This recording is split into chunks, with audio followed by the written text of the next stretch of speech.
बच्चों इसमें अब देखिए आप कि कल मैंने आपको इलेक्ट्रिक फील्ड समझाया था और electric field intensity due to group of charge, यानी बहुत सारे चार्ज दे रखे हैं, उनकी वजह से हमने इलेक्ट्रिक फील्ड इंटेंसिटी को इसमें फाइंड कर लिया था।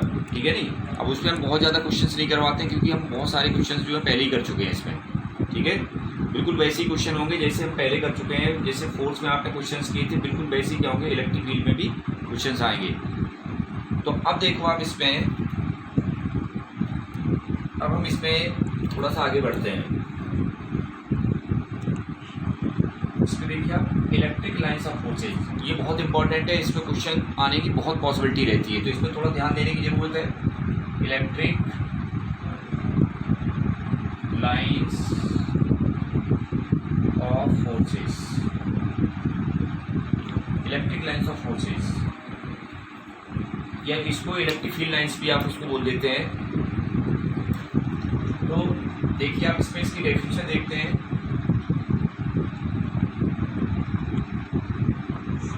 Electric lines of forces, electric lines of forces, electric lines of forces are non angle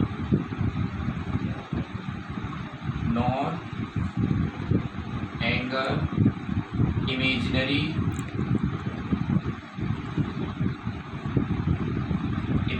curve, non angle imaginary curve. Electric lines of force क्या होती हैं, एक नॉन इसमें तो एंगल नहीं बनता है, और ये क्या होता है कि इमेजिनरी कर्व होता है। ठीक है, तो एक नॉन एंगल क्या होता है, इमेजिनरी कर्व होता है। जैसे ऐसे नहीं होगा कि यानी ऐसे कहीं इलेक्ट्रिक लाइंस ऑफ फोर्स दिखा दी तो आप देख रहे हैं यहाँ पर एक टाइप से एंगल सा बन रहा है, यानी अगर आएगी तो ये इस टाइप की इलेक्ट्रिक लाइंस ऑफ फोर्स आएगी, तो ये स्मूथ इस तरह से इलेक्ट्रिक लाइंस ऑफ फोर्स आएगी। तो इसमें आप देख रहे हैं ये एक टाइप से इमेजिनरी कर्व होता है, ये आपको इलेक्ट्रिक लाइंस ऑफ फोर्स आपको दिखाई नहीं देती है। ठीक है नहीं, तो इमेजिन करते हैं हम इसको। और दूसरा आप इसमें देखेंगे कि एंगल कहीं पर भी नहीं बनता है। जैसे आप देखेंगे कि हमने आपसे कह दिया कि एक चार्ज यहाँ रखा हुआ है Q1, और एक चार्ज आपने यहाँ रख दिया Q2। अब Q1 Q2 क्या करेगा, रिपेल करेगा। आप देख रहे हैं कि ये चार्ज इसके कांटेक्ट में नहीं है, फिर भी आप देख रहे हैं कि ये इसको क्या करेगा, रिपेल कर देगा। फोर्स लगाएगा, ये इधर भाग जाएगा, इस पर फोर्स लगेगा, ये इधर भाग गया। ठीक है नहीं, तो आप देख रहे हैं कि देखो यानी बिना कांटेक्ट में आए भी आप देख रहे हैं कि ये एक दूसरे फोर्स लगा रहे हैं और ये इस तरह से मूव करके इधर की तरफ चला जाता है यहाँ पर। तो एक आप देख रहे हैं कि यहाँ पर आप ये फोर्स इस पर लग किसकी वजह से रहा है। एक्चुअली में क्या होता है कि ये इलेक्ट्रिक लाइंस ऑफ फोर्स होती हैं, इलेक्ट्रिक लाइंस ऑफ फोर्स यहाँ पर पहुंचती है, उनकी वजह से क्या होगा, फोर्स लग रहा है। तो आप देख रहे हैं वो हमें दिखती नहीं है, तो हम इमेजिन करते हैं। तो एक टाइप से क्या होता है कि इमेजिनरी कर्व होता है और एक नॉन एंगल कर्व होता है। तो नॉन एंगल इमेजिनरी कर्व आपके पास ये कहलाता है। ठीक है नहीं, तो इसमें देखो जैसे हमने आपको बताया था कि अर्थ जो होती है, अर्थ की वजह से क्या होता है कि ग्रेविटेशन फोर्स लगता है। अब ग्रेविटेशन फोर्स लगता है तो अगर मान लो किसी चीज़ को आप हवा में छोड़ दो तो वो अर्थ की तरफ इस तरह से नीचे की तरफ आ जाएगी। तो एक्चुअली वो होगा क्या कि उसको फोर्स लग रहा है ग्रेविटेशन फोर्स, तो आपको वो दिख नहीं रहा, वो आपको इमेज दिखाई नहीं दे रहा। तो इसमें एक्चुअली क्या होता है कि एक इलेक्ट्रिक फील्ड जनरेट होता है, सॉरी ग्रेविटेशन फील्ड जनरेट होता है, तो उससे ग्रेविटेशन फील्ड लाइंस निकलती हैं और वो हमें दिखाई नहीं देती, इसलिए क्या करते हैं हम उनको इमेजिन करते हैं। तो इमेजिनरी यानी ग्रेविटेशन फील्ड लाइंस कहलाती है। इसी तरह से आप देख रहे हैं कि चार्ज के केस में क्या होगा कि imaginary electric lines of forces होती है, वो आपको दिखाई नहीं देती, लेकिन हम उनको क्या करते हैं, इमेजिन करते हैं। तो किस तरह की होंगी उनको थोड़ा सा समझते हैं। तो देखिए आप इसमें electric lines of force are non angle imaginary curve आपके पास ये कहलाता है। अब इसकी प्रॉपर्टी बहुत इंपॉर्टेंट है, इस पर ध्यान देने की जरूरत है। Properties number 1, electric lines of forces,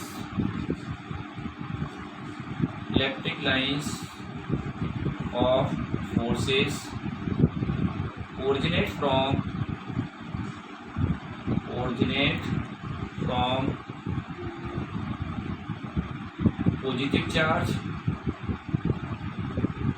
positive charge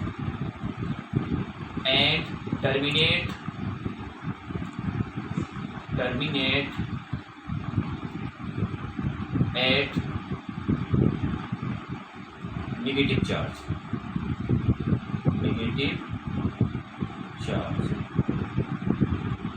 तो electric lines of forces originate from positive charge and terminate at negative charge. Electric lines of force हमेशा क्या होती है, पॉजिटिव चार्ज से तो क्या होती है ओरिजिनेट होती है, और नेगेटिव चार्ज पे जाकर क्या होती है टर्मिनेट होती हैं, ठीक है। तो ये इससे पॉजिटिव चार्ज से ओरिजिनेट होंगी और नेगेटिव पे जाकर क्या होंगी, टर्मिनेट होंगी। जैसे देखिए आप यहाँ पर मान लो हमने कोई इस तरह से दिखाया है चार्ज +Q1 और यहाँ पर हमने ये -Q2 दिखाया है। तो इलेक्ट्रिक लाइन्स ऑफ फोर्स अगर हम दिखाते हैं तो इस तरह से आप देखेंगे पॉजिटिव से निकलेंगी, नेगेटिव पे जाकर के इस तरह से टर्मिनेट होती हैं।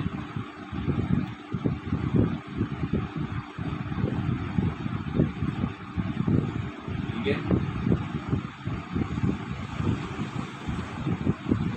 ये इस तरह से।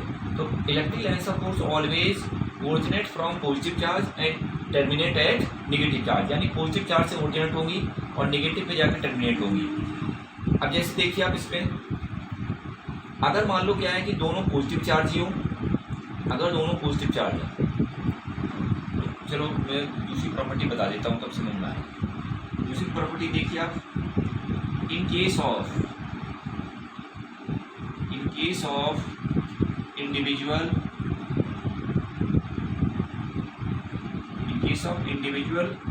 Positive charge electric lines of forces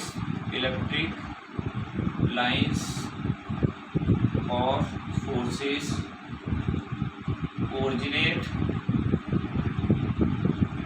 from positive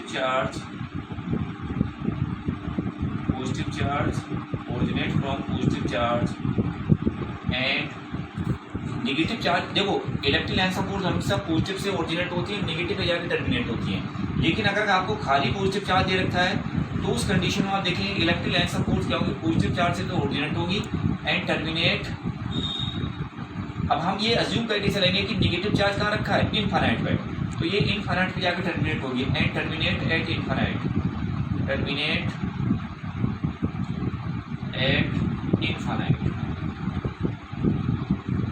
infinite पे जाकर टर्मिनेट होगी। जैसे मान लो हमने कह दिया कि ये +Q चार्ज है तो यहाँ से electric lines of force originate होगी और इनफाइनाइट पे जाकर जाऊँगी, ये इस तरह से टर्मिनेट हो जाएंगे। हम ये अज्यूम करके चलेंगे कि नेगेटिव चार्ज होगा वो कहाँ रखा हुआ है, इनफाइनाइट पे रखा हुआ है, तो वो इनफाइनाइट पे जाकर के टर्मिनेट हो जाएंगे। ठीक, तीसरी प्रॉपर्टी आप देखते हैं,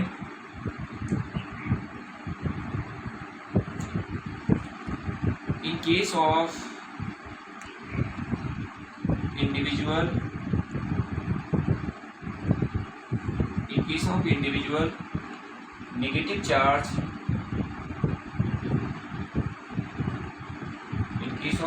negative charge, electric lines of forces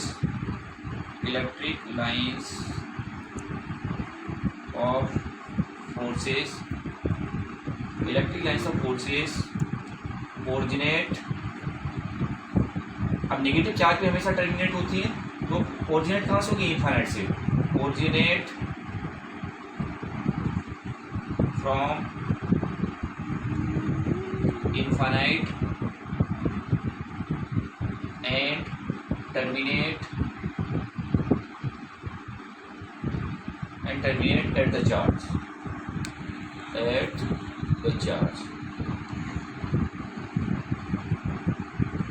यानी अगर मान लो आपके पास ये नेगेटिव चार्ज है तो इलेक्ट्रिक लाइन्स ऑफ फोर्स क्या होंगी, इनफाइनाइट से तो ओरिजिनेट होगी और नेगेटिव चार्ज पे आकर के टर्मिनेट हो जाएंगी इस तरह से। ये हम मान के चलें कहाँ से आ रही हैं, इनफाइनाइट से इस तरह से इलेक्ट्रिक लाइन्स ऑफ फोर्स आ रही हैं और ये नेगेटिव चार्ज पे आकर के इस तरह से, ये इस तरह से इनफाइनाइट से आकर के और ये नेगेटिव है। तो हमेशा electric lines of force negative charge पे जो टर्मिनेट होती हैं और पॉजिटिव चार्ज से क्या होती है, ओरिजिनेट होती हैं। अगर आपके पास आइसोलेटेड यानी इंडिविजुअल चार्ज दे रखा है तो उस कंडीशन में पॉजिटिव चार्ज से ओरिजिनेट होंगी और ये अज्यूम करके चलेंगे कि इलेक्ट्रिक लाइन्स ऑफ फोर्स कहाँ पर टर्मिनेट हो जाएंगी, इनफाइनाइट पे। इस तरह से नेगेटिव चार्ज के केस में क्या होगा, क्या नाम है, इनफाइनाइट से आ रही हैं और नेगेटिव चार्ज पे आकर के इस तरह से टर्मिनेट हो रही है। ठीक है, अब जैसे देखिए आप, अब यहीं पर अगर मान लो क्या होता है कि दोनों ही पॉजिटिव चार्ज होते हैं, जैसे ये +Q1 और ये +Q2, तो उस कंडीशन में क्या होता है, दोनों पॉजिटिव होते हैं। तो आपको पता है कि electric lines of force originate तो हमेशा पॉजिटिव चार्ज से होती हैं और टर्मिनेट कहाँ पर होती हैं, इनफाइनाइट पर। तो उस कंडीशन में हम क्या करते हैं कि इस तरह से दिखाते हैं,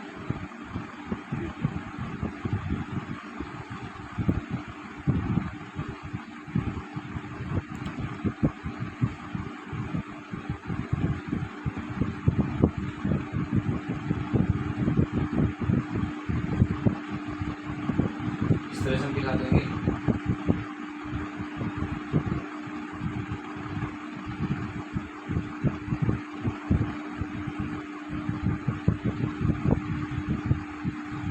ये इस तरह से, तो हम ये मान के चलेंगे इलेक्ट्रिक लाइन सपोर्ट कहाँ चलेगी, इनफिनिट पे जाकर के इस तरह से टर्मिनेट हो जाती है, ठीक है नहीं, और ये पॉजिटिव चार्ज से ओरिजिनेट होती हैं। तो अगर मान लो दोनों चार्ज पॉजिटिव है तो इस तरह से इलेक्ट्रिक लाइन सपोर्ट को दिखा देंगे।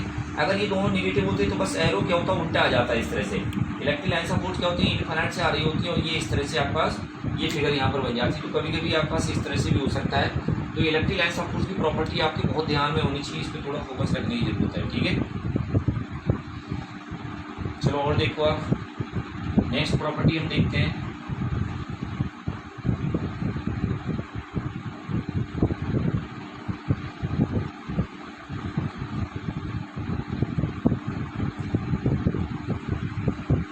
नेक्स्ट प्रॉपर्टी देखिए आप,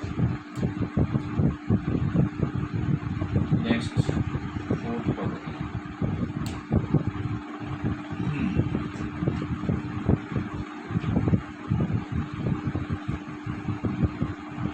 The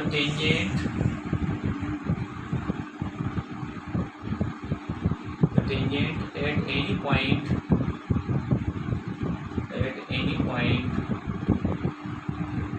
on electric lines of force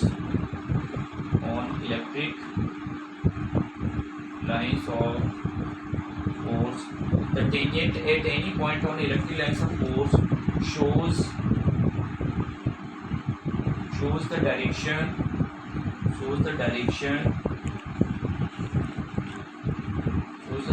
of electric field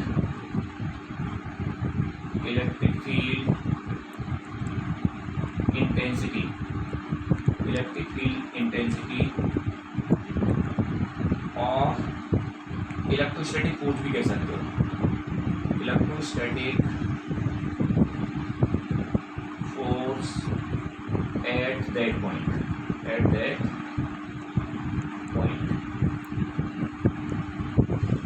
तो अगर मान लो हमारे पास कोई इलेक्ट्रिक लाइन सपोर्ट इस तरह से, ये मान लो हमने Q1 इस तरह चार्ज दिखाया है, ये मान लो हमने -Q2 दिखाया है। अब ये इलेक्ट्रिक लाइन सपोर्ट से ऐसे जाएगी और यहाँ पे जाकर टर्मिनेट होगी।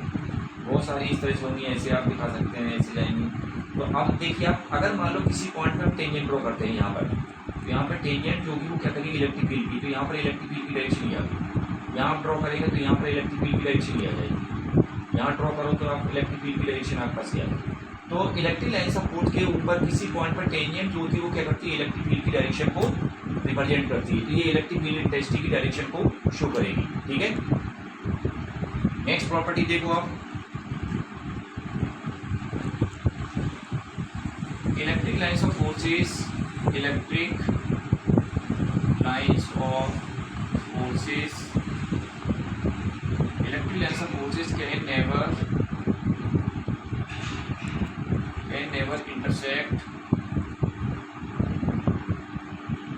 can never intersect to each other.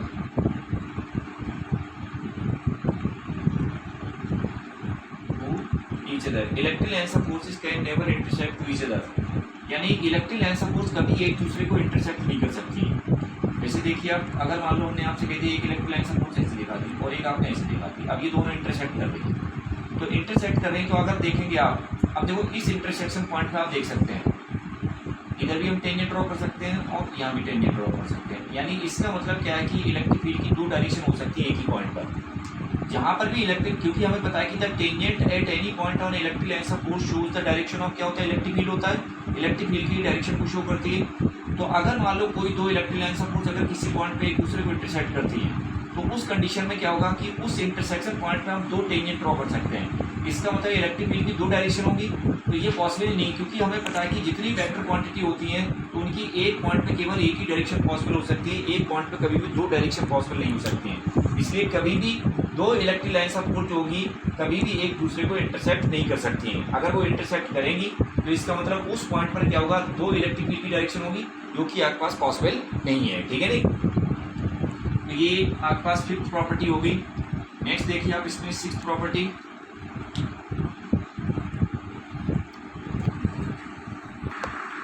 अब देखिए आप इसमें नेक्स्ट प्रॉपर्टी हम देखते हैं।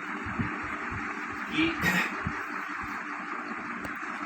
इलेक्ट्रिक लाइन्स ऑफ फोर्सेस, कोई भी चार्ज आपने अगर ले लिया तो उस चार्ज से कितनी इलेक्ट्रिक लाइन्स ऑफ फोर्स निकलेंगी। तो वैसे तो हम कहने कर सकते हैं क्योंकि अनलिमिटेड होती है बहुत सारी, तो इनफाइनाइट आप इसमें कह सकते हो, लेकिन आपको क्वेश्चन अगर आते हैं तो कैसे करेंगे उस चीज़ को थोड़ा समझते हैं। तो इलेक्ट्रिक लाइन्स ऑफ फोर्सेस, ये इलेक्ट्रिक फील्ड लाइन्स भी आप इसको बोल देते हैं, ठीक है नहीं। इलेक्ट्रिक लाइन्स ऑफ फोर्सेस या इलेक्ट्रिक फील्ड लाइन्स एक ही बात होती है। Electric lines of forces, electric lines of forces are directly proportional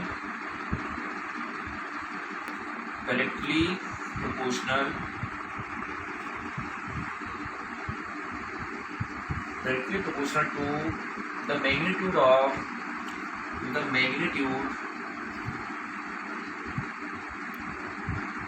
magnitude of charge। यानी इलेक्ट्रिक लाइन्स ऑफ फोर्स जो होती है वो चार्ज के मैग्नीट्यूड के क्या होती है, डायरेक्टली प्रोपोर्शनल होती है। अगर मान लो वैसे अगर आपसे पूछा जाए कितनी इलेक्ट्रिक लाइन्स ऑफ फोर्स किसी चार्ज से निकलेगी तो आप अनलिमिटेड कह सकते हो, इनफाइनाइट। लेकिन अगर मान लो चार्ज से कंपेयर करके अगर कहा जाता है तो उस कंडीशन में आप देखेंगे कि इलेक्ट्रिक लाइन्स ऑफ फोर्स होंगी। अगर मान लो हम कोई चार्ज ले लिया, कोई चार्ज आपने अगर दिखा दिया तो उस कंडीशन में आप देखेंगे, जैसे मान लो क्यू चार्ज है, क्यू चार्ज से अगर आपने 5 इलेक्ट्रिक लाइन्स ऑफ फोर्स अगर आपने एज्यूम किए हैं, इसका मतलब 2Q चार्ज से आप क्या करेंगे, कितने एज्यूम करेंगे, यानी 10। अगर 3Q चार्ज ले लेते हैं तो इसका मतलब कितना, 15। यानी उसी प्रोपोर्शन में आप क्या करेंगे, बढ़ाते चले जाते हैं। अगर Q चार्ज से अगर हमने इलेक्ट्रिक लाइन्स ऑफ फोर्स मान लो हमने कह दिया आपने कितनी 5 इलेक्ट्रिक लाइन्स ऑफ फोर्स इस तरह से दिखाई हुई है। इसका मतलब क्या हो गया कि अगर मान लो Q चार्ज से, यानी वैसे तो आप देख रहे हैं अनलिमिटेड होती है, लेकिन जब क्वेश्चन सॉल्व करते हैं तो कुछ इस तरह से हम रिप्रेजेंटेशन दिखा देते हैं। मान लो प्लस Q चार्ज से कितनी 5 गई, तो अगर मैं आपसे कह दूं कि प्लस 2Q चार्ज है, अगर आपने डबल चार्ज दिखा दिया तो इससे इलेक्ट्रिक लाइन्स ऑफ फोर्स आपको कितनी 10 दिखानी पड़ेगी, ठीक है नहीं।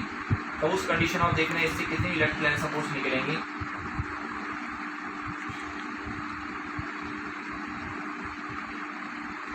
यानी तो अगर Q चार्ज से अगर 5 जा रही हैं, अगर इससे आप 10 लेते तो इस पर 20 लेते, अगर आप इसमें 100 ले लेते तो इस पर कितनी आप लेते, 200। तो ये मैग्नीट्यूड के हिसाब से आपको इस तरह से इसमें दिखाना पड़ेगा।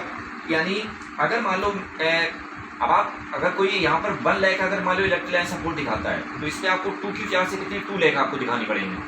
तो वैसे तो आप देख रहे हैं कि इससे अनलिमिटेड निकलती है, तो अगर चार्ज के मैग्नीट्यूड वाइज देखा जाए तो आपको इस तरह से थोड़ा सा समझना पड़ेगा इसमें, ठीक है।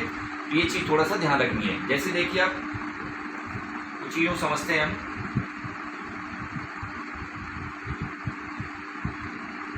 इस पे IIT में क्वेश्चन भी आ चुका है। जैसे मान लो हमने आपसे कह दिया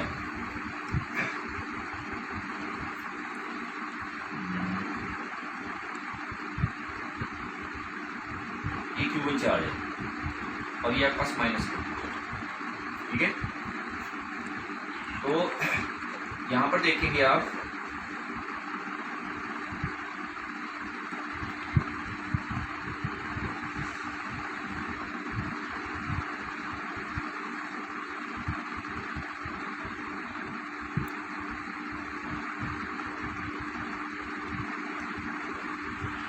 तो electric lines of forces are directly proportional to the magnitude of charge. यानी एन जो होगा वो डायरेक्टली प्रोपोर्शनल टू इसके Q के होता है।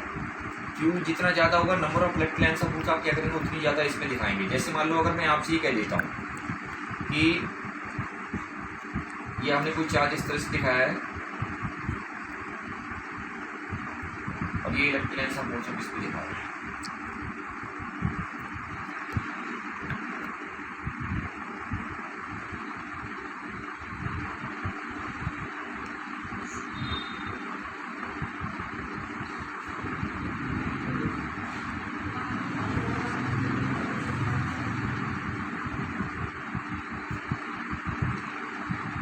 ये इस तरह से दिखाया हुआ है। अब आपसे अगर मैं आपसे पूछ लेता हूँ इसमें कि Q1 और Q2 का आपको मैग्नीट्यूड का रेशियो आपको बताना है। यानी खाली हमें साइन से मतलब नहीं हो, साइन भी हम बता सकते हैं। वैसे तो आपसे ये पूछा जा सकता है कि जैसे मान लो अगर इस तरह दिखा दिया, मैं साइन अगर नहीं दिखाता, मैं आपसे कह देता कि यहाँ Q1 चार्ज है, यहाँ Q2 चार्ज है और ये खाली इस तरह दिखा दिया, तो आपसे ये पूछ लेता है कौन सा चार्ज पॉजिटिव है कौन सा नेगेटिव है। तो हमें पता है कि इलेक्ट्रिक लाइन्स ऑफ फोर्स जो होती है वो हमेशा क्या होती हैं, पॉजिटिव चार्ज से जो क्या करती है ओरिजिनेट होती है और नेगेटिव पे जाकर टर्मिनेट होती है। जिसका मतलब Q1 जो होता है पॉजिटिव चार्ज होता और Q2 पे ऐसा होगा नेगेटिव चार्ज होगा। तो ये अपने आप ही आप समझ जाएंगे कि electric line support positive charge से ओरिजिनेट होंगी और नेगेटिव पे जाके टर्मिनेट होंगी। तो इसका मतलब Q1 चार्ज होगा पॉजिटिव होगा और Q2 चार्ज कैसा होगा, नेगेटिव होगा। तो आपको कभी कभी इस तरह से चीज़ें पूछ लेते हैं। अब जैसे मैग्नीट्यूड आपको अगर निकालना था Q1/Q2, तो हम number of electric line support count करके भी हम क्या करेंगे इसमें बता सकते हैं। तो आप देखेंगे N1/N2 के इक्वल आ जाएगा।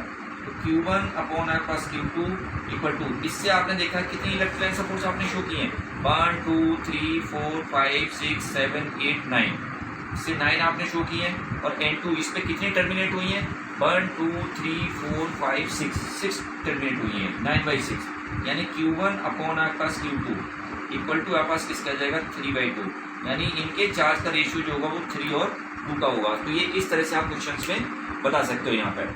यानी इलेक्ट्रिक लाइन सपोर्ट जो होती है वो डायरेक्टली प्रोपोर्शनल टू क्या होता है, मैग्नीट्यूड ऑफ चार्ज के होती है। चार्ज जितना ज़्यादा होगा इलेक्ट्रिक लाइन सपोर्ट क्या होंगी उतनी ज़्यादा होंगी, और उसी प्रोपोर्शन में आप दिखाते चले हैं। अगर कोई चार्ज आपको Q दे रखा है, उससे आपने 10 अगर इलेक्ट्रिक लाइन सपोर्ट शो किए हैं, तो अगर चार्ज 2 की कर देंगे तो कितना आप 20 करके आप इसमें दिखाएंगे, तो उसी प्रोपोर्शन में क्या होंगी, बढ़ती चली जाएंगी। ये चीज़ थोड़ा सा ध्यान रखनी है, इस पर क्वेश्चन कभी कभी पूछ लेते हैं। जैसे देखिए आप एक क्वेश्चन में आपको बताता हूँ, एक कॉम्पिटिशन में पूछा गया था ये। जैसे ये देखो आप कि यहाँ पर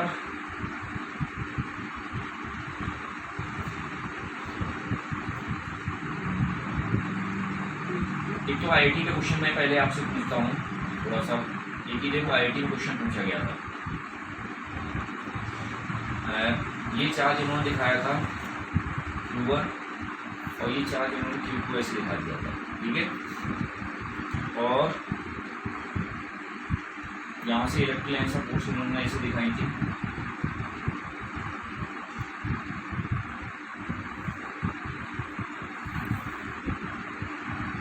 IIT 2012 का क्वेश्चन है, शायद मुझे डेट मतलब ईयर ढंग से कंफर्म नहीं, लेकिन IIT का क्वेश्चन शायद 2012 में आया था।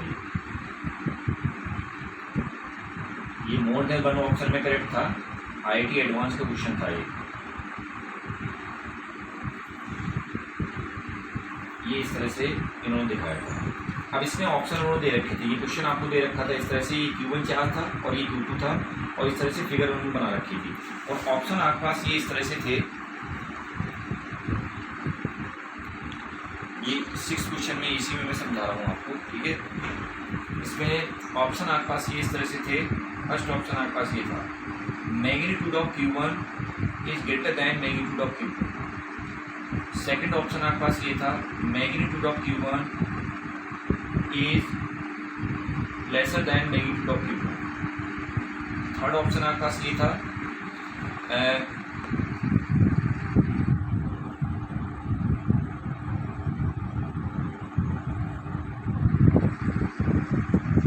Electric field intensity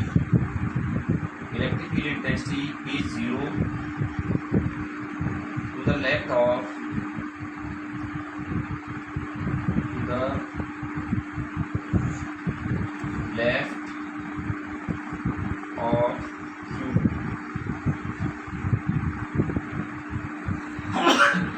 electric field intensity 0 to the left of Q2 के नहीं, टू द राइट ऑफ, ये था option, to the right of Q2।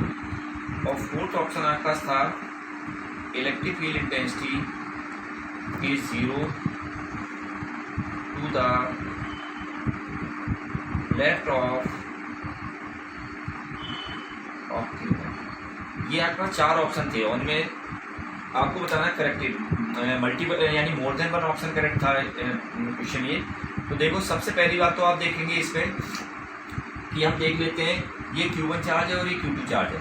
इसका मतलब क्या है कि इलेक्ट्रिक लाइन सपोर्ट्स यहाँ से इससे निकल रही हैं और इस पर जाके टर्मिनेट हो रही, तो ये हमें पता लग गया। पहली बात तो क्या है, ये चार्ज पॉजिटिव है और ये हमारा कैसा है, नेगेटिव है, ये भी हमें पता लग गया।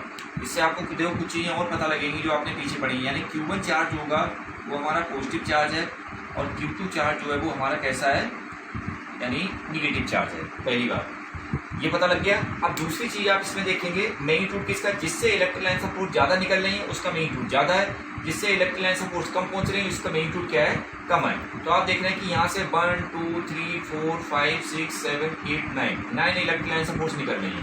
और इस पर टर्मिनेट कितनी हुई, 1 2 3 4 5 ही टर्मिनेट हो रही है। इसका मतलब इस पर इलेक्ट्रिक लाइन से फोर्स कम, तो इसका मैग्नीट्यूड कम होगा और इससे क्या है ज़्यादा। निकलने या पहुंचने से मतलब नहीं है, यानी जिससे चाहे पहुंच रही है चाहे निकल रही है, अगर ज़्यादा पहुंच रही है या ज़्यादा निकल रही है तो इसका मतलब उसका मैग्नीट्यूड ज़्यादा होगा, और कम पहुंच रही है और कम निकल रही है तो इसका मतलब उसका मैग्नीट्यूड क्या होगा, कम होगा। तो आप देख रहे हैं कि हमें ये पता लग गया Q1 का मैग्नीट्यूड Q2 से ज़्यादा है, तो एक तो फर्स्ट ऑप्शन आपका करेक्ट हो गया इसमें। अब इसमें आपसे एक और पूछ लिया था उन्होंने, electric field intensity 0 to the right of Q2 या electric field intensity 0 to the left of Q1, यानी Q1 के लेफ्ट में इलेक्ट्रिक फील्ड इंटेंसिटी 0 है या Q2 के राइट में आपका 0 है, ये पूछ लिया था।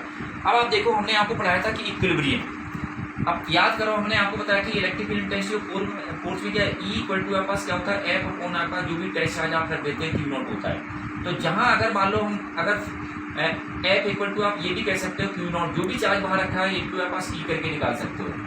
तो एक टाइप से कह सकते हैं जहां फोर्स 0 होगा तो वहां इलेक्ट्रिक फील्ड इंटेंसिटी 0 होगी, और जहां फोर्स आपके पास 0 नहीं होगा वहां इलेक्ट्रिक फील्ड इंटेंसिटी भी 0 नहीं होगी। तो फोर्स और इलेक्ट्रिक फील्ड एक दूसरे से क्या कोरिलेट है। तो आप फोर्स में हमने पढ़ा था इक्विलिब्रियम पॉइंट। इक्विलिब्रियम पॉइंट क्या होता था कि हमने इक्विलिब्रियम आपको समझाया था सारा, अगर याद करो तो इक्विलिब्रियम में हमने आपको क्या समझाया था कि इक्विलिब्रियम पॉइंट जहां पर नेट फोर्स अगर 0 होता है वो क्या कहलाता है, इक्विलिब्रियम पॉइंट कहलाता है। तो नेट फोर्स जहां 0 होगा वहां नेट इलेक्ट्रिक फील्ड इंटेंसिटी 0 होगी, क्योंकि जहां फोर्स 0 वहां इलेक्ट्रिक फील्ड इंटेंसिटी आपका 0 होगी। अब हमने ध्यान करो, हमने आपको बताया था कि इस तरह से इक्विलिब्रियम में सारा समझाया था आपको। अगर एक चार्ज पॉजिटिव होता है और दूसरा क्या होता है, नेगेटिव होता है, तो इक्विलिब्रियम पॉइंट बीच में तो कभी हो ही नहीं सकता है, बीच में कभी नहीं हो सकता है। यानी आपको पता है कि देखो इसकी वजह से अगर मान लो यहाँ बीच में देखते हैं, ये सब समझाया था हमने। अगर ये प्लस क्यू चार्ज है और आप देखें यहाँ पर अगर हम देखेंगे तो उस कंडीशन में आप देखेंगे इसकी ये मान लो प्लस ले लेते हैं तो प्लस प्लस को क्या करेगा, रिपेल करेगा और नेगेटिव पॉजिटिव अटेंड करेगा, एक ही डायरेक्शन हो जाएगी। तो इसका मतलब इलेक्ट्रिक फील्ड इंटेंसिटी कभी 0 हो ही नहीं सकती। तो हमने सारा बताया था वहाँ पर। तो अगर दोनों एक पॉजिटिव है दूसरा नेगेटिव है तो इलेक्ट्रिक फील्ड इंटेंसिटी बीच में यानी फोर्स बीच में कभी 0 नहीं होगा। इसका मतलब इलेक्ट्रिक फील्ड इंटेंसिटी बीच में कभी 0 नहीं हो सकती, साइड में होगी, या तो इधर होगी या इधर होगी। अब उसके बाद मैंने आपको देखो समझाया था, अगर याद करो मैंने आपको बताया था कि इक्विलिब्रियम पॉइंट किसके पास होता है, जिसका मैग्नीट्यूड कम होता है। जिसका मैग्नीट्यूड कम होता है उसके पास क्या होता है, इक्विलिब्रियम पॉइंट होता है। ये सारा मैंने बहुत सारे क्वेश्चंस भी आपको करवाए थे और मैंने ये निकाल करके भी आपको सारा दिखाया था, फोर्स में बताया था कि नहीं इक्विलिब्रियम में। तो जिसका मैग्नीट्यूड कम होगा उसके पास। तो अब देखो हमारे पास ऑप्शन ये है कि बीच में तो इलेक्ट्रिक फील्ड इंटेंसिटी 0 हो नहीं सकती, या तो इलेक्ट्रिक फील्ड इंटेंसिटी इधर 0 होगी या इलेक्ट्रिक फील्ड इंटेंसिटी इधर 0 होगी। ये मैंने आपको समझाया था, या तो इधर 0 या फिर आपके पास इधर 0 होगी। और हमने आपको बताया था कि अब हम पता करते हैं कि भाई किधर हो सकता है। तो जिसका मैग्नीट्यूड कम होता है उसके हमेशा पास होता है। इसका मतलब इलेक्ट्रिक फील्ड इंटेंसिटी इधर कहीं 0 हो सकती है, इधर फोर्स 0 हो सकता है, इक्विलिब्रियम पॉइंट इधर आएगा तो इक्विलिब्रियम पॉइंट जहां पर इक्विलिब्रियम होगा वहां पर फोर्स 0 होगा, फोर्स 0 होगा तो इलेक्ट्रिक फील्ड इंटेंसिटी भी 0 होगी। तो इसका मतलब आंसर हमारा क्या आ जाएगा, electric field intensity 0 to the right of Q2, यानी ये आपके पास क्या होगा, ऑप्शन आपके पास करेक्ट आ जाएगा यहाँ पर। अब ये देखो मैंने आपको वहां समझाया था, यहाँ आप देखना कि इसमें यूज हो गया इस चीज का। ये IIT क्वेश्चन में आ चुका है, IIT में एडवांस में क्वेश्चन आया था, ये more than one option correct थे इसमें। ये इस तरह से देख सकते हो, ये इक्विलिब्रियम में सारा समझाया था। यानी फोर्स और इलेक्ट्रिक फील्ड एक दूसरे से रिलेटेड है, जहाँ फोर्स 0 वहाँ इलेक्ट्रिक फील्ड भी 0, या जहाँ इलेक्ट्रिक फील्ड इंटेंसिटी 0 वहाँ फोर्स भी 0। ये सब एक दूसरे से रिलेटेड होते हैं। और बहुत जगह हम क्या करेंगे, इलेक्ट्रिक फील्ड इंटेंसिटी अगर हमें पता होगी 4 से मल्टीप्लाई करके, जिस पॉइंट पर हमें इलेक्ट्रिक फील्ड इंटेंसिटी पता है वहाँ चार्ज अगर कुछ रखा है 4 से मल्टीप्लाई करके फोर्स आप निकाल सकते हो सीधा। ये क्वेश्चन में यूज करेंगे चल करके आगे। तो ये देखो क्वेश्चन IIT में आ चुका है। अब देखो आपको एक दो और क्वेश्चन करवाता हूँ, मैं आपको समझाता हूँ इसी से रिलेटेड। जैसे ये देखिए आप, एक क्वेश्चन आपके पास ये है, +5 कूलॉम का चार्ज है और इधर आपके पास -2 कूलॉम है, इधर आपके पास -1 कूलॉम है और -2 कूलॉम। ये आपके पास क्वेश्चन आ चुका है, शायद EAB में आया था, अलीगढ़ मुस्लिम यूनिवर्सिटी में ये क्वेश्चन आया था। एक ये फर्स्ट ऑप्शन था। सेकंड ऑप्शन आपके पास ये था, +5 कूलॉम, -2 कूलॉम, -1 कूलॉम, -2 कूलॉम। ठीक है,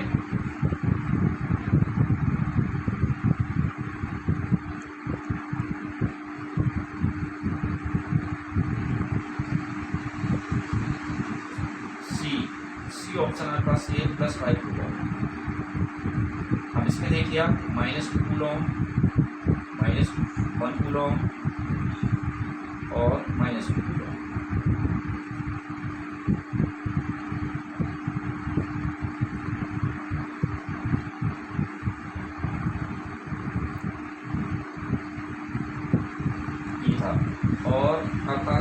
भी ऑप्शन हमारे पास ये था, +5 Coulomb, -1 Coulomb, -2 Coulomb, -2 Coulomb.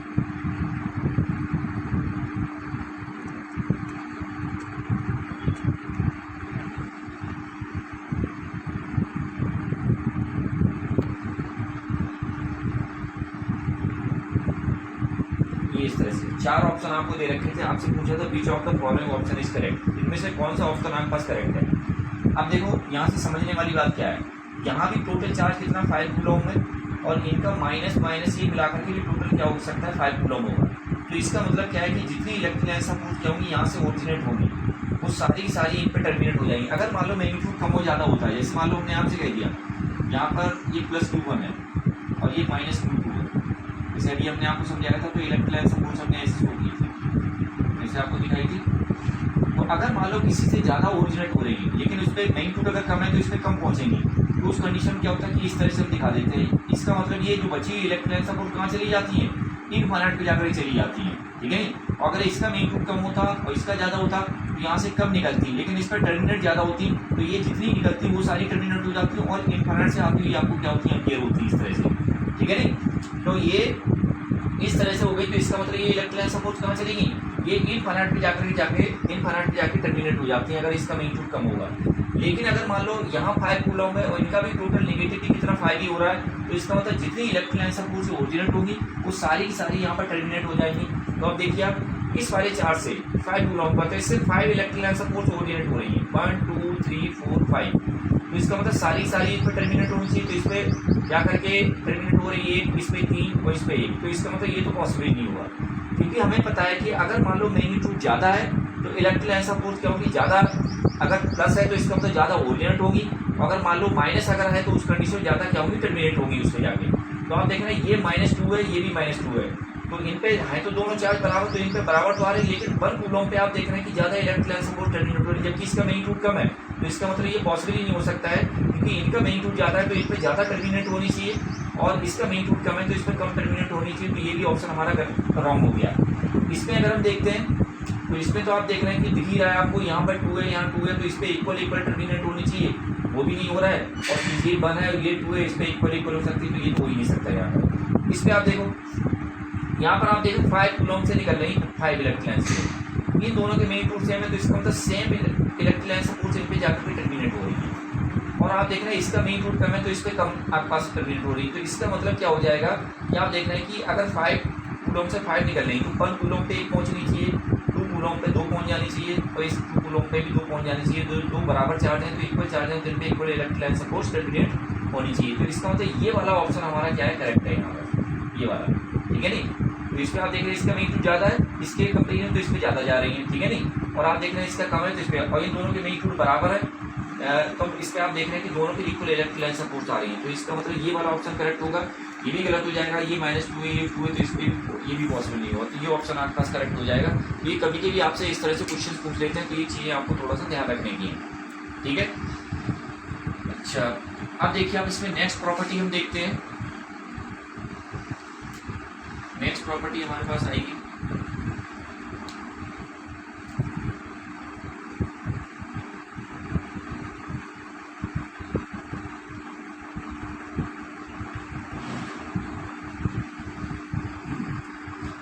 Property देखिए आप, electric lines of forces, electric lines of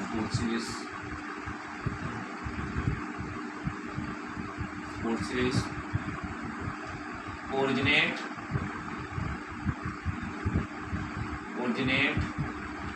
and terminate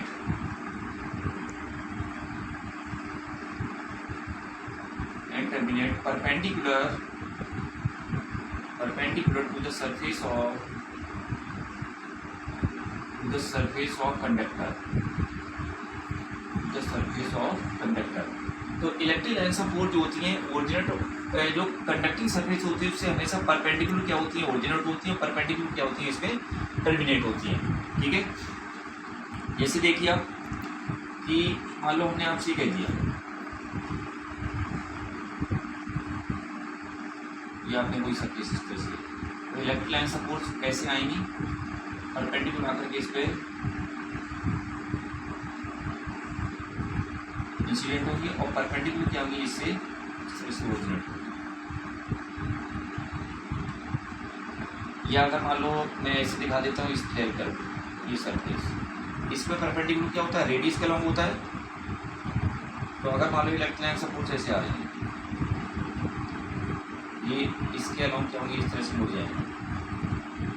ये रेडियस अगर इस पर है तो आप देखें रेडियस जो होती है परपेंडिकुलर होती है, तो इलेक्ट्रिक लाइन सपोर्ट फिर इस तरह से इसमें निकलेगी। तो रेडियस के अलॉन्ग ये आ रहा है। हमेशा कंडक्टर की सरफेस के परपेंडिकुलर क्या होती है, इंसिडेंट होती है, और परपेंडिकुलर क्या होती है इसमें से ओरिजिनेट होती है।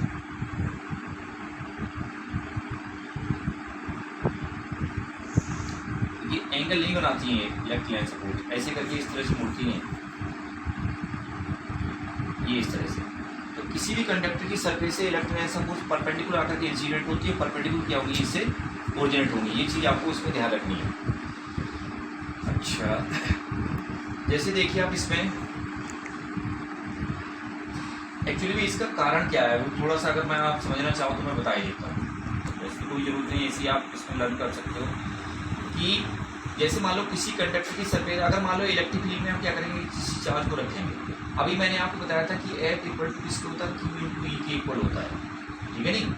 तो F equal to Q into E. अब किसी इलेक्ट्रिक फील्ड में आपने क्या कर दिया, किसी कंडक्टर को रख दिया, इसके अंदर क्या होता है, फ्री इलेक्ट्रॉन्स होते हैं। तो अगर मान लो इलेक्ट्रिक फील्ड में रखेंगे, इलेक्ट्रिक फील्ड क्या है, इधर से इधर की तरफ आपके पास ये दे रखा है, इधर से इधर की तरफ इलेक्ट्रिक फील्ड है। तो अगर निगेटिव चार्ज होगा तो निगेटिव चार्ज में माइनस आएगा, तो इसका मतलब क्या है कि उसका फोर्स जो होगा वो इलेक्ट्रिक फील्ड के अपोजिट डायरेक्शन में। अगर निगेटिव चार्ज है तो F इक्वल टू आपके पास माइनस का Q इंटू ई होगा। चार्ज विद साइन आप रखेंगे, तो अगर निगेटिव चार्ज है तो इसका मतलब उस पर फोर्स की डायरेक्शन जो कि वो इलेक्ट्रिक फील्ड की डायरेक्शन क्या होगी, अपोजिट होगी। माइनस साइन ये रिप्रेजेंट कर रहा है कि फोर्स और इलेक्ट्रिक फील्ड की डायरेक्शन कैसी है, अपोजिट है। अगर पॉजिटिव चार्ज होगा तो इसका मतलब इलेक्ट्रिक फील्ड और फोर्स की डायरेक्शन सेम है। तो अगर मान लो किसी इलेक्ट्रिक फील्ड में आप क्या करते हैं, किसी कंडक्टर को इस तरह से रखते हैं, तो इस पर नेगेटिव चार्ज में तो फील्ड के अपोजिट डायरेक्शन में फोर्स लगेगा। तो नेगेटिव चार्ज क्या होता है, इस वाली सरफेस पे इस तरह से आ जाएगा, और पॉजिटिव चार्ज पे आप देख रहे हैं फील्ड की डायरेक्शन फोर्स लगेगा, तो पॉजिटिव चार्ज होता है वो इस वाली सरफेस पे आ जाएगा। अब इलेक्ट्रिक लाइन सपोर्ट आती है नेगेटिव चार्ज पे तो आके टर्मिनेट हो जाती है, यहाँ आके टर्मिनेट हो गई, और फिर पॉजिटिव चार्ज से क्या करती है, इस तरह से ओरिजिनेट होती है, ये इस तरह से हमेशा परपेंडिकुलर ही होगी। परपेंडिकुलर क्यों होगी, क्योंकि आप देख रहे हैं कि कोई भी कंडक्टर की सरफेस पे, कोई कंडक्टर की सरफेस है तो उस पर चार्ज होता है वो अपने आप मूव नहीं करता है, वो क्या होता है, स्टेशनरी होता है। जैसे मान लो कोई स्फीयर ले लिया आपने, तो कोई कंडक्टर सरफेस ले लो, तो उस पर अगर चार्ज है, उस पर अगर चार्ज है तो वो चार्ज मूव नहीं करेगा, नहीं तो आपको टच करते ही क्या वो करंट लगेगा, क्योंकि मूविंग चार्ज जो होता है वो क्या करता है, करंट को प्रोड्यूस करता है, जबकि ऐसा नहीं होता है। तो आप देखेंगे कि अगर मान लो कंडक्टर है तो कंडक्टर की चार्ज पे जो सरफेस पे चार्ज होता है वो क्या होता है कि इस तरह से मान लो स्टेशनरी होता है। अब स्टेशनरी चार्ज होगा तो उस कंडीशन में आप देख रहे हैं कि इलेक्ट्रिक लाइन सपोर्ट अगर तिरछी आ गई, मान लो हमने आपसे कह दिया कि चाहे ऐसी ही सरफेस ले लो, ये अगर मैं ले लेता हूँ, अब ये नेगेटिव चार्ज है, अब इलेक्ट्रिक लाइन सपोर्ट अगर ऐसे तिरछी आके टकराई, अब अगर तिरछी टकराएगी तो उस कंडीशन में आप देख रहे हैं इलेक्ट्रिक फील्ड को हम दो कंपोनेंट में रिजॉल्व कर सकते हैं। ये इलेक्ट्रिक फील्ड मान लो हमने ऐसे दिखाती है, इसका एक कंपोनेंट इधर हो सकता है, मान लो जो भी जिस भी एंगल से टकराई, मान लो ये एंगल आपने थीटा दिखा दिया, तो ये एंगल भी कितना थीटा हो गया, और ई मान लो तो इधर आ जाएगा ई कॉस थीटा, और इधर कितना आ जाएगा ई साइन थीटा। तो ई साइन थीटा की वजह से आप देख रहे हैं कि इस वाले चार्ज पे इलेक्ट्रिक फील्ड का जो इधर कंपोनेंट है इसकी वजह से इस पर क्या होगा, इधर फोर्स लगेगा, ये चार्ज सरफेस के ऊपर मूव करना शुरू कर देगा, और मूव करना शुरू कर देगा तो उस कंडीशन में आप देख रहे हैं आपको करंट महसूस होगा, जबकि ऐसा होता नहीं है। तो इसका मतलब ये है कि यानी जो चार्ज होता है वो क्या होता है, स्टेशनरी होता है। किसी कंडक्टर की सरफेस को आप चार्ज देते हैं तो सरफेस पे चार्ज होता है वो क्या होता है, स्टेशनरी रहता है, वो अपने आप मूव नहीं करता है ऐसे, ठीक है नहीं, जब तक उसमें पोटेंशियल डिफरेंस जनरेट ना हो, तो ये अपने आप मूव नहीं करेगा। तो इसका मतलब अपने आप मूव ना करे तो इलेक्ट्रिक लाइन सपोर्ट अगर कहीं फील्ड में रखेंगे तो इलेक्ट्रिक लाइन सपोर्ट परपेंडिकुलर आनी चाहिए। परपेंडिकुलर आएंगे तो उस कंडीशन में आप देख रहे हैं कि इस पर फोर्स अगर पॉजिटिव चार्ज होगा तो इधर लगेगा, नेगेटिव होगा तो इसके अपोजिट डायरेक्शन लगेगा। तो इसका मतलब ये केवल सरफेस के परपेंडिकुलर ही लगेगा, पैरेलल बिल्कुल नहीं आएगा सरफेस पे। इसका मतलब ये चार्ज होगा वो इसके सरफेस पर मूव नहीं करेगा, ये सरफेस के ऊपर ही इस तरह से रहेगा यहाँ पर, ठीक है नहीं। इसलिए क्या होता है कि इलेक्ट्रिक लाइन सपोर्ट होती है किसी सरफेस की कंडक्टिंग सरफेस में हमेशा परपेंडिकुलर आकर के इंसिडेंट होती है, और परपेंडिकुलर क्या होती हैं, ओरिजिनेट होती हैं। अगर ऐसा नहीं होगा तो उस कंडीशन में आप देखें कंडक्टरी सरफेस का चार्ज क्या करेगा, मूव करना शुरू कर देगा, और मूविंग चार्ज जो होता है वो क्या करता है, करंट को प्रोड्यूस करता है, तो एक टाइप से क्या हो, करंट जनरेट हो जाएगा, जबकि ऐसा होता नहीं है। तभी ये इस तरह से बताया गया कि इलेक्ट्रिक लाइन सपोर्ट जो होता है कंडक्टरी सरफेस में परपेंडिकुलर आकर के इंसिडेंट होती हैं और परपेंडिकुलर क्या करती हैं, ओरिजिनेट करती हैं। ठीक है, तो ये प्रॉपर्टी आपको बिल्कुल ध्यान रखनी है, बहुत इंपॉर्टेंट है, इन पर क्वेश्चन पूछने की बहुत पॉसिबिलिटी रहती है। अच्छा, नेक्स्ट प्रॉपर्टी देखो आप, 7th, electric lines of forces, electric lines of forces, electric lines of forces do not exist inside the conductor, inside the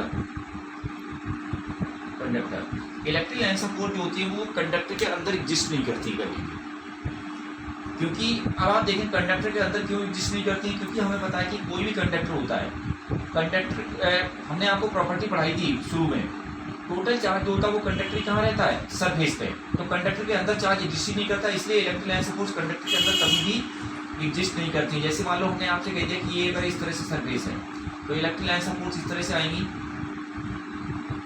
ये इस तरह से, और आप देख रहे हैं कि यहाँ से ये इस तरह से निकल के जाएगी। कंडक्टर के अंदर कभी भी electric line of force exist नहीं करती, क्योंकि कंडक्टर के अंदर इलेक्ट्रिकल इंटेंसिटी हमेशा क्या होती है, 0 होती है। और आप देख रहे हैं कि अगर कंडक्टर के अंदर कोई चार्ज है, अगर मान लो कंडक्टर, हमने आपको शुरू में प्रॉपर्टी आपको पढ़ाई थी कि अगर किसी कंडक्टर को चार्ज दे देते हैं तो अंदर भी चार्ज चला जाएगा, अगर मान लो दे दिया तो वो रिपेल करके कहाँ, कंडक्टर कहाँ पर आ जाता है, सरफेस पर आकर के इस तरह से डिस्ट्रीब्यूशन हो जाता है। तो कंडक्टर के अंदर कभी चार्ज एग्जिस्ट नहीं करता है, इसलिए आप देख रहे हैं कि कोई चार्ज कंडक्टर के अंदर नहीं होगा, तो कोई इलेक्ट्रिक फील्ड इंटेंसिटी यहाँ पर नहीं होती है, तो कंडक्टर के अंदर इलेक्ट्रिक फील्ड इंटेंसिटी ऑलवेज क्या होती है, 0 होती है। तो electric line of force do not exist inside the conductor, यानी कंडक्टर के अंदर कभी भी एग्जिस्ट नहीं करती, क्योंकि कंडक्टर के अंदर इलेक्ट्रिक फील्ड इंटेंसिटी ऑलवेज क्या होती है, 0 होती है। ये प्रैक्टिकली देखा गया है। ठीक है, ये प्रॉपर्टी आपको याद रहनी चाहिए। अब जैसे देखो 1-2 क्वेश्चन आपसे कॉम्पिटिशन में पूछे गए थे, ऐसे मैं आपको समझाता हूँ। देखो 1-2 क्वेश्चन आपसे पूछे गए, ये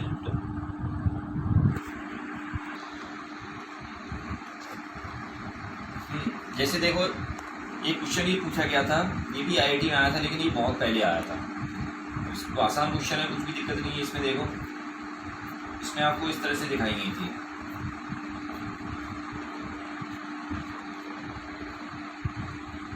ये कंडक्टर है, इसमें ये इस तरह शो किया गया था।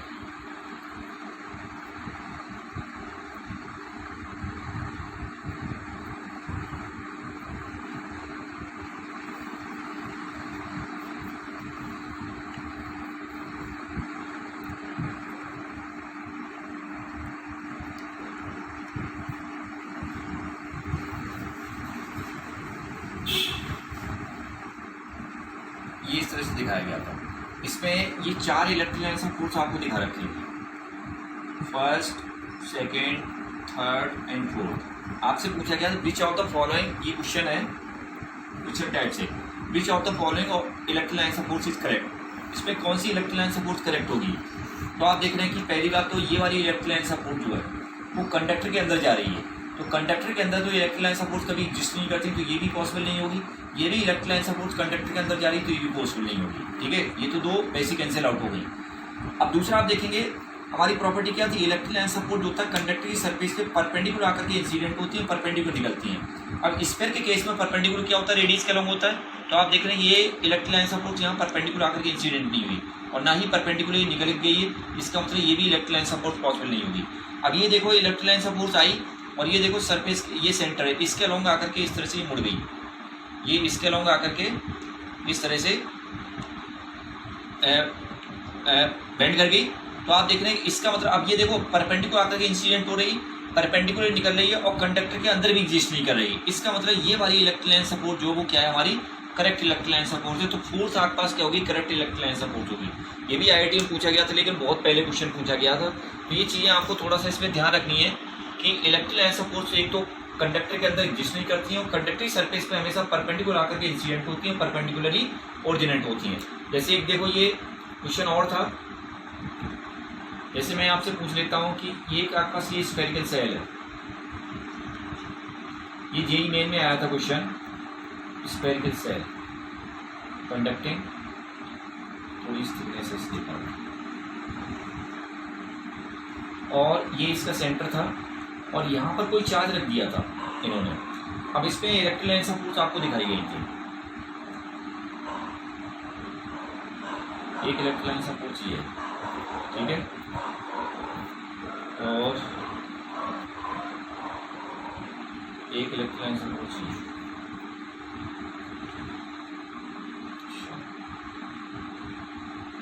और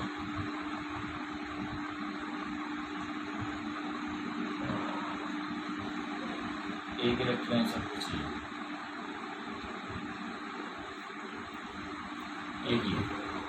इसमें 4 इलेक्ट्रिक लाइन सपोर्ट देगा, 1 2 3 एंड 4। आपको बताना है कि विच of the following electric line support is correct. तो आप देख रहे हैं, देखो ये स्फेरिकल सेल था, क्वेश्चन है आपके पास, तो इनमें से कौन सी इलेक्ट्रिक लाइन सपोर्ट आपके पास करेक्ट है। तो ये स्फेरिकल सेल है, तो ये मटेरियल अंदर है। तो आपको पता है कि मटेरियल के अंदर तो इलेक्ट्रिक लाइन सपोर्ट एग्जिस्ट नहीं करती। तो आप देख रहे हैं ये वाली इलेक्ट्रिक लाइन सपोर्ट तो मटेरियल के अंदर से जा रही है, तो इसका मतलब ये तो पॉसिबल नहीं है। दूसरी आपको पता है कि इलेक्ट्रिक लाइन सपोर्ट जो होती हैं वो हमेशा सरफेस की कंडक्टिव सरफेस से परपेंडिकुलर आकर के इंसिडेंट होती है, परपेंडिकुलर निकलती हैं। तो आप देख रहे हैं इसका स्फीयर का सेंटर आपके पास ये, तो परपेंडिकुलर तो आप देख रहे हैं इधर आएगा, तो ये ऐसे तो बेंड ही नहीं हुई, तो इसका मतलब ये भी आपके पास इनकरेक्ट है। और आप देख रहे हैं ये भी कंडक्टर के अंदर से पास होकर जा रही है, तो इसका मतलब ये भी इलेक्ट्रिक लाइन सपोर्ट आपके पास करेक्ट नहीं है। अब आप देख रहे हैं ये वाली इलेक्ट्रिक लाइन सपोर्ट ऐसे जा रही है और ये देखो यहाँ पर बेंड कर गई और फिर परपेंडिकुलर निकल गई, तो सेकंड वाली क्या होगी, करेक्ट इलेक्ट्रिक लाइन सपोर्ट होगी। तो ये इस तरह से कई बार क्वेश्चन पूछे गए छोटे छोटे, तो आपको अगर प्रॉपर्टी आती है तो आपको बताने में कोई दिक्कत नहीं होगी, ठीक है। जैसे देखो ये क्वेश्चन सब लोग हमें करके दिखाना है। ये आपके पास एक मेटल ये सरफेस है कंडक्टिंग और एक कंडक्टिंग सरफेस ये है,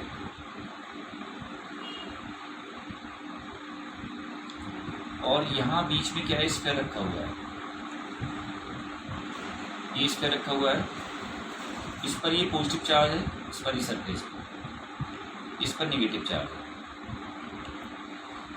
इसमें कुछ इलेक्ट्रिक लाइन सपोर्ट में शो कर रहा हूँ, देखिए आप,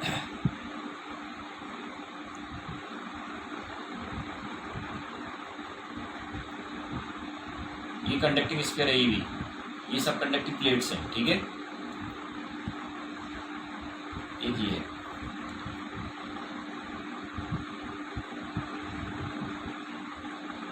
एक आपका सी है,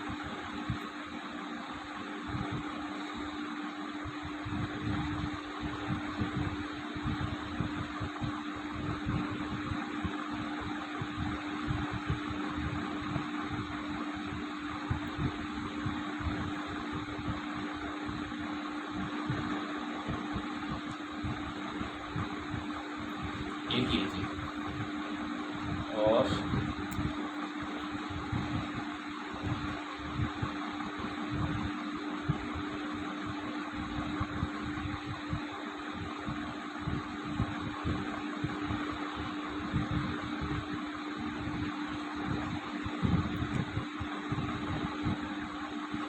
एक ही है।